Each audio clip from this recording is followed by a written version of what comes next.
Good morning, everybody. I thought I'd log in just a couple of minutes early to see how everybody's doing. Hopefully the sound's good. If you are logging into this as a recording, we are not going to start the lecture for probably another 2 or 3 minutes, so you can go ahead and fast forward a little bit. If you're live, hello. Hi, Riley C. It was good to see you in lab class this morning. Thanks for coming. Leanne, good to see you. Marina, Gilda, Edta, Leanne, boy, it's good to see everybody today. Wow, good audience today. Fantastic. Okay, I'm going to try to keep my microphone close enough so that you can hear me, but not too close that you hear all my popping P's. Pop, pop, pop, pop, pop. You don't want to hear that. Adnek, Magan, wow, nice class, fantastic. Good to see everybody showing up. What's up, Brady? Good to see you too. We had some people in lab this morning who are now joining us. Fantastic. Hope your first week of remote education has been okay. How's everybody doing with the remote learning? Is that doing all right for you?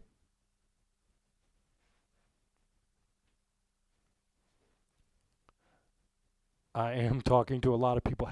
Heck, I've got a YouTube class for developmental psych after this, Riley. Tuesday, Wednesday, and Thursdays, I'm online quite a bit. It could be better. I understand. It's tough. It's tough. Yeah, so everybody's getting adjusted. Right. Well, Tara, that's a good point. High schools aren't used to delivering online education, so they're sort of they're trying to figure it out for the first time. You know, incidentally, Tara, this is going to be the same problem that you will see probably at Duke and Carolina and some of the fancier four-year schools. They probably have crappy education going on right now too, and it's because they're not used to delivering education that way. You folks are lucky and smart because you're here at Wake Tech. We've been doing online education for that last 15 or 16 years, you know? Kind of like being at home. Yeah, I know, right? Wake Tech is used to it. That's the key. Wake Tech is used to it. I tried to talk my brother out of sending his daughter to this small private school up in Boston where they live, and he insisted that she do that straight out of high school, and now she's taking online classes at a private liberal arts school, paying a ton of money for probably what's bad online classes. That's okay, Adnek. We'll see you next time. No big deal. Morning, Victoria. Fantastic. Looks like we've got a pretty good audience, and it is now 11 o'clock, so let's go ahead and get started. What I wanted to do was start off with a couple of notes from today just for you. I wanted to say 170 of you has signed up for Remind so far. Fantastic. Congratulations. Thank you for doing a really good job. Go ahead and look in the grade book. You should have 2 points in your Remind Extra Credit column if you signed up. If you didn't, please send me a text or an email, and I will take care of that, okay? There were a ton of people, so it was hard to figure out where everybody was. Also, 192 out of 196, almost 99, or actually over 99% of you have taken care of the course entry quiz. Dr. Roddenberry says, thank you very much for being awesome. You folks are fantastic.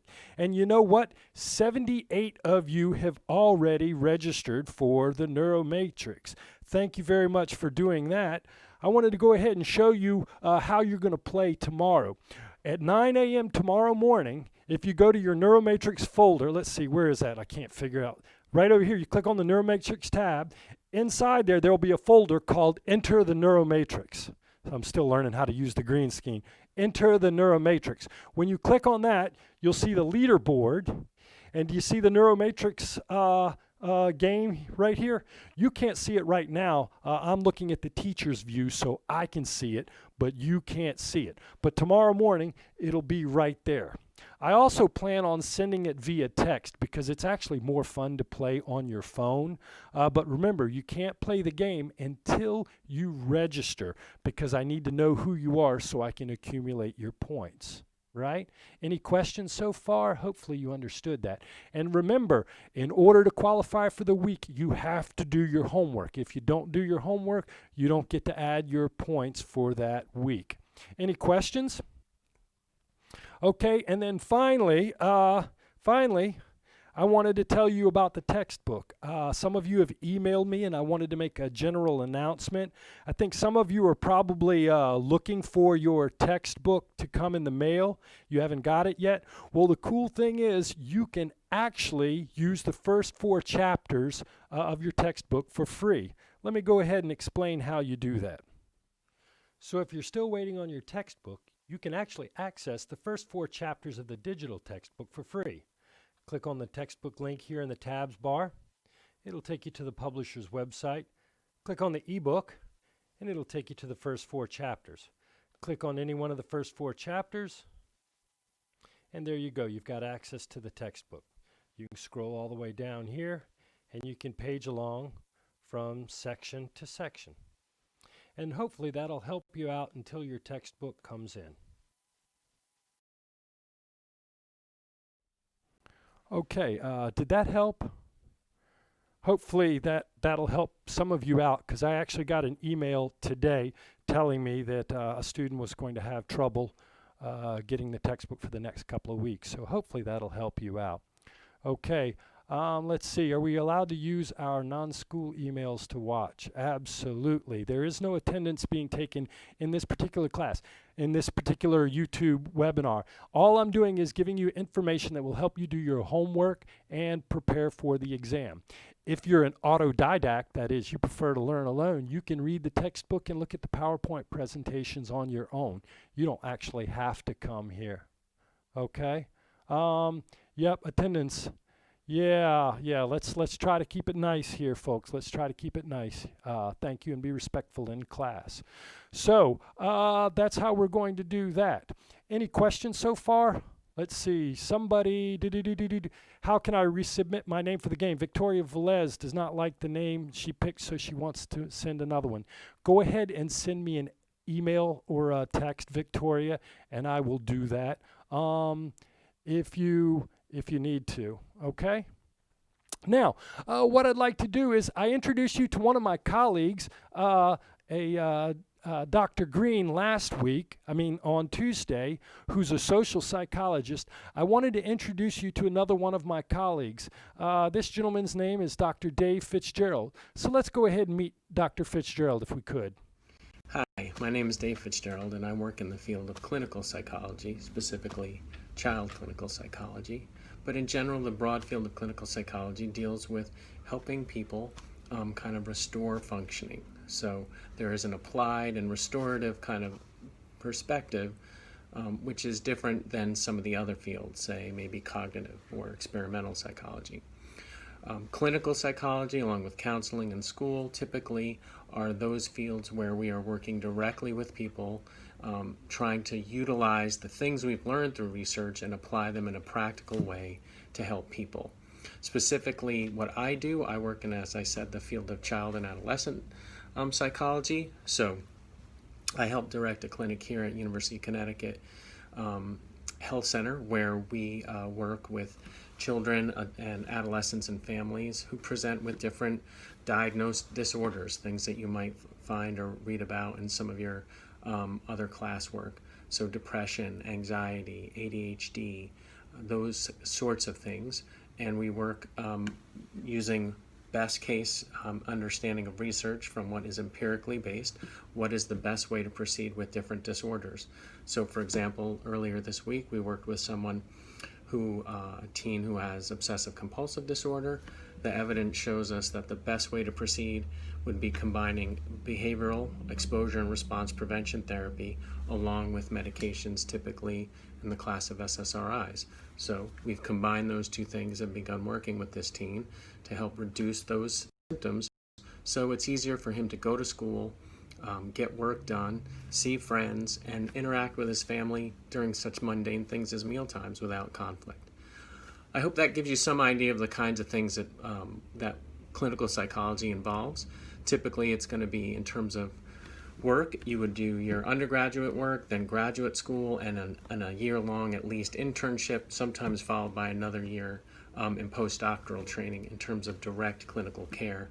All the while, during your graduate education, you'll have smaller, what we call practicums or practica, practicum experience where you're learning some of these things in smaller pieces.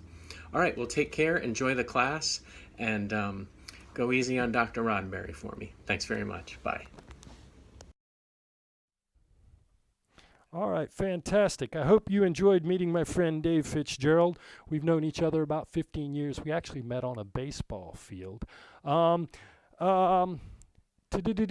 Okay, so one of the things that he mentioned that I kind of wanted you to hook on to was this idea that he is more of an applied psychologist than a basic researcher. Okay, so what he mentioned was in his work, he uses what we already know about psychology to affect change in the general population. So he's an applied psychologist. Now, I was also talking about areas of specialization, and you heard he's a clinical psychologist. But if you listen carefully, you'll notice that he specializes in children's disorders. It turns out that not only do clinical psychologists specialize in clinical psychology, but they actually specialize within clinical psychology in a particular population that they become experts of. So he's an expert with child disorders. There may be a psychologist who's an expert in anxiety or one who's an expert in schizophrenia. So they typically try to specialize even within the field of clinical psychology. Okay, so I hope you enjoyed meeting my friend Dr. Fitzgerald, and I'll be bringing other people throughout the semester to introduce to you so you can see some of these professionals in and around the field of psychology. So let's go ahead and get started. But before we get started, I did want to direct you to your course resources folder in Chapter 1. I've got 3 videos right here that are going to go along with today's lecture about experiments, correlations, and the scientific method. If whatever I say today doesn't make sense or you want more information, please feel free to go watch these videos in your course resources folder, and hopefully they'll help you out. Okay, so let's go ahead and get started. So today we're going to be talking a little bit about the steps in the scientific process. So we're going to talk a little bit about what science is and what it attempts to do. And then we're going to talk about 3 different ways of collecting data, 3 research strategies. We're going to talk about descriptive methods, correlational methods, and then I'm going to spend a couple of minutes talking about what an experiment is. All right. If you have any questions during this broadcast, don't hesitate to text them in the chat box, and I'll try to answer them as I see them. All right, so let's talk a little bit about the research process. One of the things I told you on Tuesday that makes psychology different from philosophy and other endeavors is that psychology is a scientific methodology. That means they rely on measurement. So it's a part of the process to be systematic observers, and that's what science is. It's a way of systematically observing the world. And what we do is we start with theories, which are sort of descriptions about how we think things are working. So here's a theory for you. I might say that high self-esteem leads to success because it protects us from the negative impact of occasional failure. So that is a theory that explains how self-esteem helps us become successful. That's a theory that you might find in the field of psychology. And so what we need to do is we need to take this theory and evaluate it to see if it's true. Now, in your book, you're going to notice they're going to have this little 5-step process right here. And what you have to do in science, what we do is we develop theories like the one I just described to you right here. Okay, and then we develop a concrete observable test where the theory can fail. Okay, and so what we might do is we create a hypothesis. If high self-esteem leads to success, then if we go to a company and measure the supervisors, they should have higher self-esteem than the people who work below them as laborers at the company. That's an observable event that should happen if our theory is true. So really, science is a process of making theories and then testing those theories with hypotheses, right? So a theory is sort of a general statement about a principle that should be true, and a hypothesis is a concrete way in which we can observe if in fact the data in the world follow that given theory. Now, after we develop this hypothesis, we then set up an experiment, a correlation, or a descriptive research study to gather data to see if in fact we have supported that hypothesis. Right? Now, we're not going to talk about it in this class, but then you analyze the data using statistical analysis. If any of you happen to take a statistics class, you'll learn all about inference testing and being able to evaluate whether or not one group is different from another group. And then the final step in the research, in the scientific process, is you have to publish your data. You folks have probably heard that research scientists on college campuses spend their times doing research and writing papers. It doesn't matter what you learn if you don't share it with people. So the final, most important step in the scientific process is to share the results. Now, a couple things to keep in mind. Theories are only good if you can prove them false, okay? What do you mean, Chris? Why prove them false? Well, you can't know that something is true unless you've tried to prove it false and can't. So it is very important that theories lead to testable, observable hypotheses.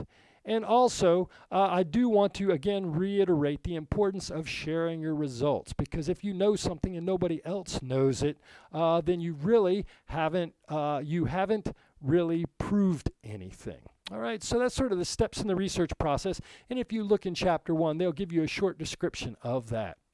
Now, your book is then going to have a picture right here of the different ways in which we can gather observations to support or refute the hypotheses that we have.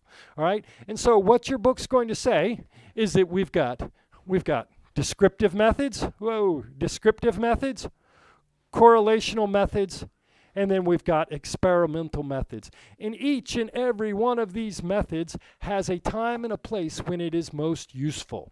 All right, so our descriptive methods are just going to be simple observations to sort of understand what things look like. Correlations are going to be research methods where we try to tie how one variable is related to another variable. And then in experimental methods, we are going to attempt the most important and difficult trick in all of science in demonstrating that one thing causes another thing. All right, so what I'm going to do today is I'm going to go over and talk about each of these three methodologies and share with you some examples that you'll be seeing in your textbook.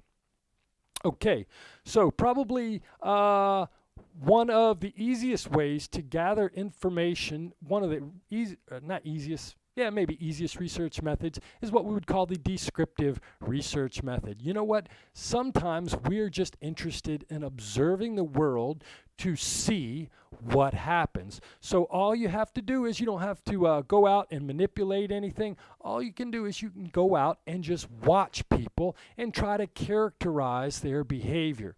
These are what's known as observational studies. They just involve observing and classifying behavior. Right? Now, your book talks about either an intervention or without an intervention. We typically talk about laboratory and naturalistic observation. Sometimes we bring people into the lab and we observe how they behave. That's what we call the laboratory observation, and it allows us to have control over the situation. But you know what? When people come into the laboratory, they know they're being watched. And this causes what we might call reactivity, right? So you're going to behave one way if you know nobody's watching you. But if you know people are watching you, you may change your behavior just a little bit. And that's a problem sometimes with laboratory observation. On the other hand, I knew a scientist one time who was a psychologist who was interested in the group aspects of littering behavior. And so he would go out and hide in the parking decks around college campuses and give people the opportunity to litter. He would put flyers on all of the windshields of cars, and then he would hide in the parking deck and watch what people did with their flyer. Did they throw it on the ground? Did they put it in the garbage can? And so you can also observe in these real-world settings. Now, the problem with observation is you have so little control that you may not correctly characterize the behavior that you're looking at. But this is sort of easy, in the best way to do it in the preliminary stages of research. Now, one famous observational study that we're going to talk about is the strange situation paradigm done to study infant attachment styles. And so what they did in this, in chapter 4, this is developmental psychology, they bring children into the laboratory. You see this little baby, and there's its mother. You notice the little baby is looking up at the stranger, right, with great fear. And what they would do is they would have the mother leave the room, and they would leave that baby alone with the stranger, and they would look at how that baby reacted when the mom came back. And what Mary Ainsworth did was she simply observed babies' reactions to being rejoined by their mother. And she found that there are actually 3 broad categories of how children respond to being reunited with their caregiver. And yes, Elora, do you mean random in a good way, Elora? Or do you mean random in a bad way? Michael Jackson's song. You never know, Michaela, I might actually be watching you. You never know what Dr. Roddenberry's doing. I might be observing you right now, right? And so observational, sometimes it's less random. Oh, in a good way. Yes, but the thing is you don't know people's underlying situations, so it's hard for you to identify that one important factor. In psychology, in order to really understand how important one variable is, you need to be able to isolate it, right? But if you're in a parking deck and you see people coming into the parking deck, you have no idea what their individual situations are like. And so this randomness can actually sometimes make it a little more difficult to make statements of causality. Victoria Velez is saying she went to school with my son. You know what? You are the 3rd person this week that I have heard. You probably went to school with Zachary Roddenberry, my younger son. Yeah, it's kind of trip down memory lane. I also had a son, a friend. I don't know if Tyler Gala is here today, but I actually played baseball with his dad when I was a kid. So it's been kind of weird and exciting and almost a little creepy this week. Oh, you went with Chris, my older son. Oh, fantastic. Okay. So you'd be the first Chris friend I've had this week. I've had a couple of Zachary friends so far. Okay. Somebody just asked a question. Riley just asked a question about the review. Yeah, I will definitely have a review session in Microsoft Teams on the Sunday night that the exam is due on Monday. So I'll have one right before the exam's due. Okay? Yeah, developmental psychology is pretty cool. And when we get to it, hopefully I'll have something to say that you'll find interesting. Okay?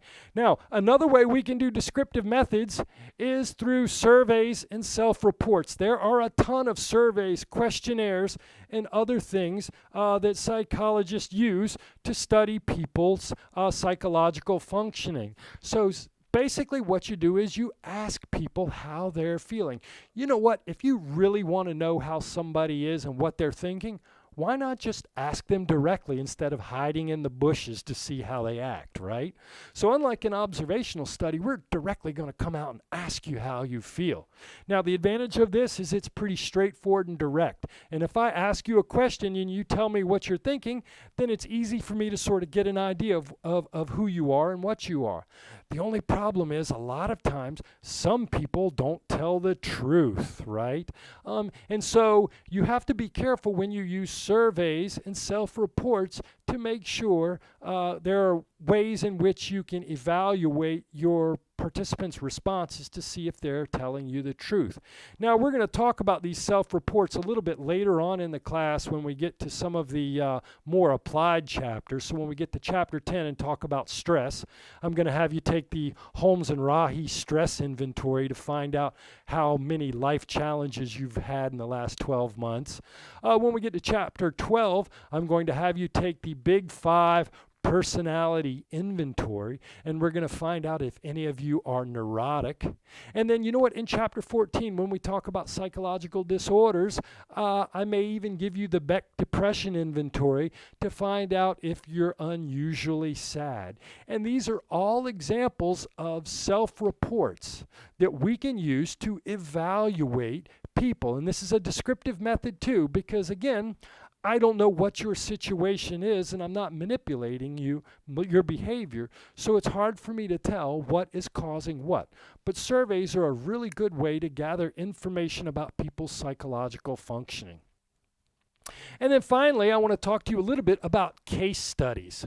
One of the ways in which we really learn about psychological functioning, especially brain functioning, is by looking at special situations where people have brain damage.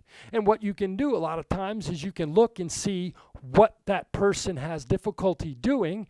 You can look at what part of their brain is damaged, and voila, we begin to get an idea about what that part of the brain controls. Now, case studies are single in-depth studies of one or just a couple of people, and they usually are best when that person has a situation that is unique or different that nobody else has. Now, the problem with the case study is you're looking at one person, and each and every one of us is unique. So if you learn about my brain, that does not mean you understand how everybody's brain works. So there's sort of an upside and a downside to doing this case study research. But you know what? We have learned some amazing things through case study research. In chapter 4, we're going to talk about language development, and I may introduce you to Jeannie, the wild child. I don't know if any of you have ever heard of her. She actually grew up in Los Angeles, and her dad, something was definitely wrong with him. He kept her in isolation for the first 11 years of her life. They kept her chained to the bed in a room. They had blinds over the windows so she couldn't look out the window. He kept the door locked, and they would slide food underneath the door to her. And everybody was forbidden to talk to Jeannie. And so she grew up for the first 11 years of her life with absolutely no exposure to language. And so and the wolf boy, wow, Marina, yes, you know about the wolf boy. These are a couple of case studies that have shown us that there is actually a critical period for language. If you aren't exposed to language in your first couple of years of life, you will have difficulty ever learning how to speak a language. Now, this is the experiment we could never, ever do because it's cruel and horrible, and her dad was going to go to jail before he committed suicide. But this is the kind of thing, when it does happen, it provides us a great insight into how the mind works. Yeah, it is really sad. It's terrible, Aaron. And we'll get to psychological disorders and maybe ask the question how people could actually do this, right? Now, in chapter 7, we're going to talk about the birth of cognitive neurosciences when we talk about the famous patient H.M. H.M. had to have a temporal lobe surgery, and they removed his hippocampus, and this guy was unable to ever learn anything new. He was never ever able to learn another thing, right? The case studies are more interesting to me too, Aaron. And he was never able to learn anything new. And so cognitive psychologists learned that the hippocampus is the part of your brain that processes new memory. And you can actually think of this as kind of like the birth of cognitive neuroscientists. When cognitive psychologists began saying, hey, wait a minute, maybe we can figure out how different parts of the brain process different thinking abilities. I don't know how anybody could do this to their child. Clearly, there's a problem going on, right? But case studies are very interesting, and we're going to talk about a lot of case studies this semester. In fact, in Chapter 5, I'm going to introduce you to the blind boy who can see with his ears. Have y'all ever heard of somebody seeing with their ears? Yes, we're going to talk about the famous Phineas Gage, Elora Sparks. She's talking about Phineas Gage, a railroad spike. He was involved in an explosion, and a railroad spike went right up through his eyes and out the top of his head and blew out the front of his lobe. Phineas Gage never lost consciousness, and in fact, 3 days later, he was up and walking around as if nothing had ever happened, except his personality changed. And so that's when we realized that your personality is actually controlled by the frontal lobe part of your brain. Yeah, so we're going to talk about that. Wow, it sounds like you folks know almost as much as me. Fantastic. Yeah, totally crazy, right, Marina? I know, it's amazing, Tara. We're going to talk about that. This semester, I'm hoping to shock you at least once a week with some of the stuff I tell you.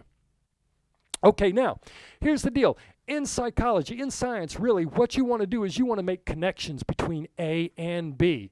So really, what we do is we step it up from descriptive methods and we try to find relationships between two variables, okay? So we might be interested in the effect that child abuse, growing up in an abusive family, has on your self-esteem. And so what I might do is I might get adults and I might bring them in and ask them about their childhood experiences where their parents mean to them. And then I might have them fill out a questionnaire telling me their level of self-esteem. And then what I can do is I can see if the more abuse causes people's self-esteem to drop. So I can sort of look at the relationship between one event and an outcome that is related to that. Does that make sense?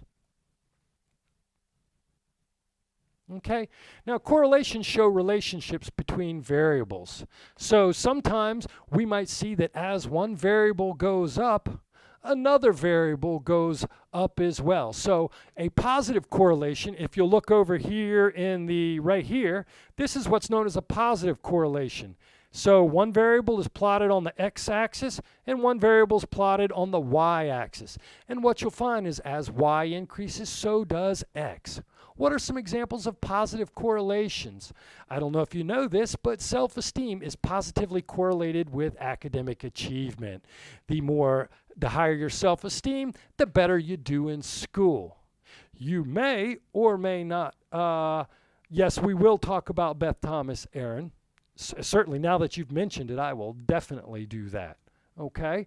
But another positive correlation which you might not know about, the more agreeable you are, the higher your IQ is. Interesting, right? Your IQ and your correlation. And why would you think that, Tara? I'm thinking, give me a theory. Higher grades make you feel better about yourself. Oh, I see what you're talking about. Tara brings up a good point. I'm going to answer that point in just a minute. That's a very good point. Tara, I did not say that self-esteem causes your academic achievement. I said they are related. They are related. Tara hooks onto a good point. She's obviously been in a research methods class before. Correlation does not equal causation. Virtual high five to you, Tara, for knowing that. An example of a negative correlation. In a negative correlation, you'll notice that as one variable increases, the x variable goes up. You'll notice the y variable goes down. So the line slopes in a different direction here, right? What's an example of a negative correlation? In developmental psychology, we're going to talk about the link between physical activity and the experience of dementia problems. Did you know the more exercise, cardiovascular exercise you do as an older adult, the less likely you are to develop dementia? So that is what we would call a negative correlation. Now, Tara brings up a good point that Keelan is going to follow on. Like I said, both of you ladies are geniuses. Correlation does not equal causation. So Tara brought up the point, maybe instead of being self-esteem causing you to be more a better student. She said maybe you make good grades and that causes you to have high self-esteem. So is it self-esteem causing your grades, or is it your grades causing your self-esteem? Or, Tara, how about this? What if your economic standing causes both? So the more money you have, the higher your self-esteem, and the more money your parents have, the better they are able to support you in school. So maybe self-esteem doesn't cause academic achievement, and academic achievement doesn't cause self-esteem. Maybe they are both caused by a third problem. Oh, cool, Marina. Well, at least I'm telling this for the first time to somebody new. If anybody wants a little more detail on correlations and the fact that they're not causations, please go to that video that I referenced earlier in class, and it's got a really good 4-minute description about how that works. Both driven by high temperature. Wow. Tara, it sounds to me like you're a half scientist here. I like your thinking. I definitely like your thinking. Now, the final way in which we can demonstrate cause is what's known as the experiment. And what we use is the concept of random assignment to organize people into two groups. And then we give those groups a different treatment called an independent variable. And then we measure their performance on this thing called a dependent variable. And if these two groups that are similar at the beginning score differently on the dependent variable, then we think it might have something to do with the independent variable that we've manipulated. Let me give you an example really quickly. All right, so I'm going to go ahead and switch to my whiteboard if you don't mind. I like to draw this up as a plan. So, you know what? I think that coming to a live lecture is more valuable than watching a recorded lecture. So I think those students that are here today are going to make higher grades than those students who don't. So here's what I have. I have 196 students. And what I'm going to do is I'm going to randomly divide you into two groups.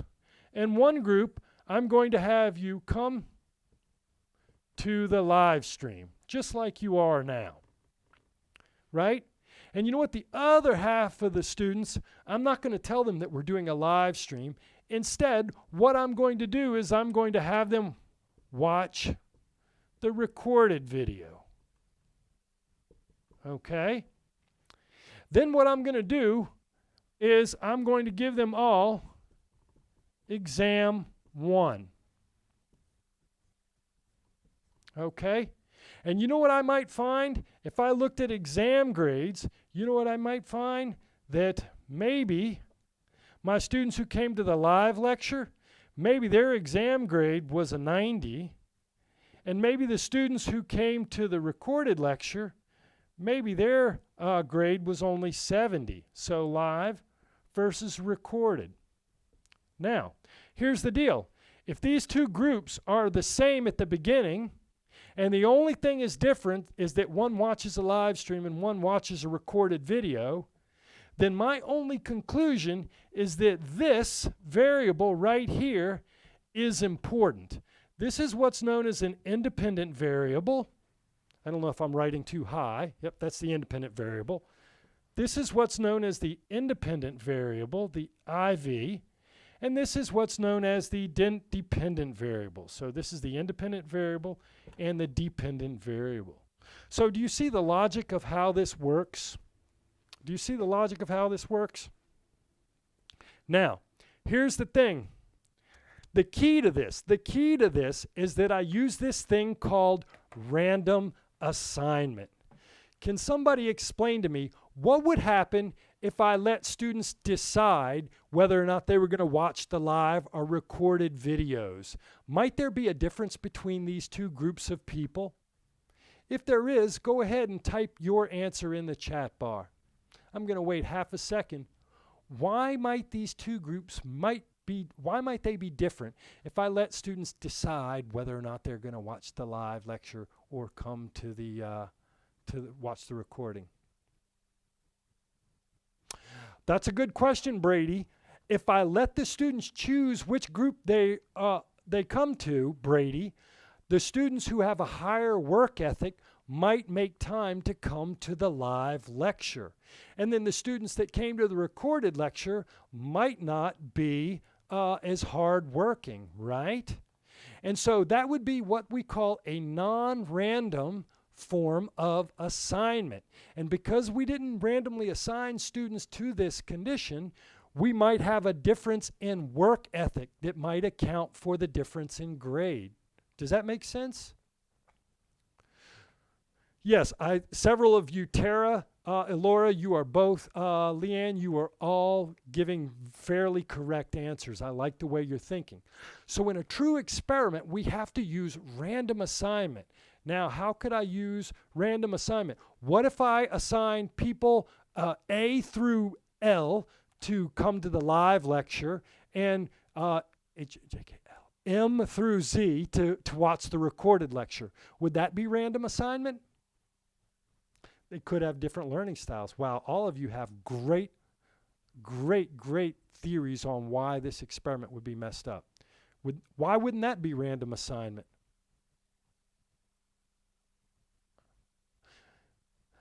Well, you know what? Here's the thing. Have any of you ever had assigned seating? Maybe you went to schools where your teachers use assigned seating and they assigned them alphabetically. So maybe my students A through E, A through L always sat in the front part of the classroom, and the people M through Z always tended to sit in the back of the classroom. That way, maybe my A through L students are better prepared than my M through Z students, right? Yeah, and on the bus too, Elora, right?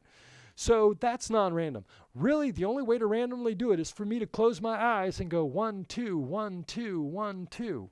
And so psychologists often use random generators in order to pick people based on random qualities rather than non-random qualities, right? All right, so here's the deal. I wanted to talk to you today real quick and tell you that science is a process, right? And in order to, here we go. And in order to really gather information about the world, we need to take a very systematic process towards making observation. And that's what science is. It's all about creating theories and testing them with hypotheses, and then reporting your results so that everybody else can use your knowledge and build on it. Descriptive methods are great when we don't know a lot about a topic or we are in the beginning stages of our research, but you can't really make any conclusions about using descriptive research studies. On the other hand, correlational studies allow us to look at relationships among variables, which is very useful, but we can't say which variables affect which variables. But the scientist in best situations can set up an experiment, and an experiment is where we can test the relationship between two variables, and we can either say whether or not one variable affects another variable. Okay, does anybody have any questions about this so far? Let me read Aisha's point. Social styles would like to be in an environment where they can communicate with others. Wow.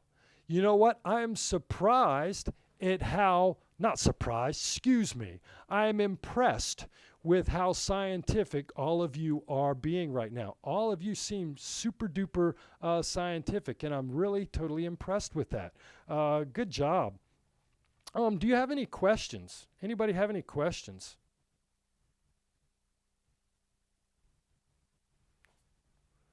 Okay, so it's Aisha, right? Cool.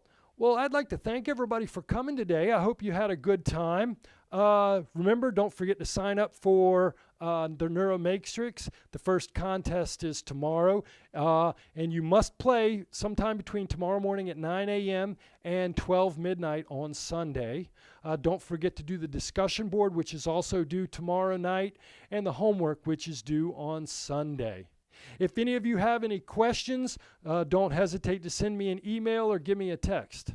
Other than that, I am going to take a lunch break and get ready for my developmental psych class. You folks have a great day. Oh, goodness me.